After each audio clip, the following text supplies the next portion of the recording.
point of order. ගරු චානක මන්ත්‍රතුමා ඔබතුමා point එක ගරු කතානායකතුමනි මගේ අර මීට පෙර 27 ප්‍රශ්නයක් පිළිබඳව ඔබතුමාගෙන් කරපු ඉල්ලීමට අනුව ඔබතුමා බිස්නස් කමිටි එකේදී කිව්වා පොයින්ට් ඔෆ් ඕඩර් එකක් අරන් අහන්න කියලා. මේ සභාව තුළ මම ඉදිරිපත් නොකරපු 27 ප්‍රශ්නයකට අපේ රාජ්‍ය පරිපාලන ඇමතිතුමා සති දෙකකට පෙර පිළිතුර සභාගත කරලා තිබුණා මම ඉදිරිපත් නොකරපු ප්‍රශ්නයකට. ඉතින් මම එතුමාගෙන් අවස්ථා කීපෙදීම ඒ ප්‍රශ්නේ අන්තර්ගතයේ මම අහපු ප්‍රශ්නේ පිළිබඳව ලැබිච්ච නැති උත්තරයක් පිළිබඳව අහන්න ඕනේ කියලා කිව්වා. ඉතින් අදත් එතුමා නෑ. මට මේ අවස්ථාව දෙන්න කතා තමයි තව විනාඩියක් මම අවසන් කරනවා. ගරු කතානායකතුමනි මම විශ්‍රාමික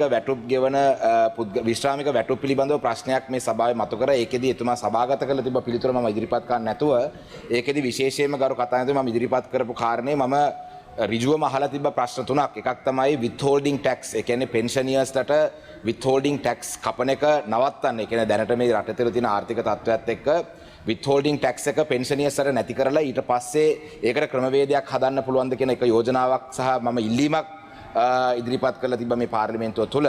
දෙවැනි කාරණේ තමයි පෙන්ෂන් ෆන්ඩ් එකක්. ඒ කියන්නේ දැනට භාණ්ඩාගාරයේ මුදල් වලින් මාසිකව පෙන්ෂන් ගෙවන පෙන්ෂන් ෆන්ඩ් එකක් හදන එක ගැන ඒකටත් පිළිතුර හරියට ලැබුණේ නැහැ කතා නැතුව. අවසාන එක තමයි ශ්‍රී ලංකාව තුළ ලොකු ප්‍රශ්නයක් තියෙනවා මේ කැෂුවල් ලේබරර්ස්ලා හැටියට ඉඳලා පස්සේ ඒගොල්ලන් පර්මනන්ට් වෙලා ඒගොල්ලන් පර්මනන්ට් වුණාම පස්සේ අර කැෂුවල් කාලේ පර්මනන්ට් කාලේ අතර අවුරුදු 45න් පස්සේ පර්මනන්ට් වුණාද නැද්ද කියලා බලලා මේ පෙන්ෂන් නොගෙන වෙන තත්ත්වයක්. විශාල පිරිසක් ඉන්නවා ගරු සෞඛ්‍ය අමාත්‍යතුමා සෞඛ්‍ය අමාත්‍යාංශයේ වැඩ කරපු කට්ටියත් ඉන්නවා ඒ වගේ විශාල පිරිසක්.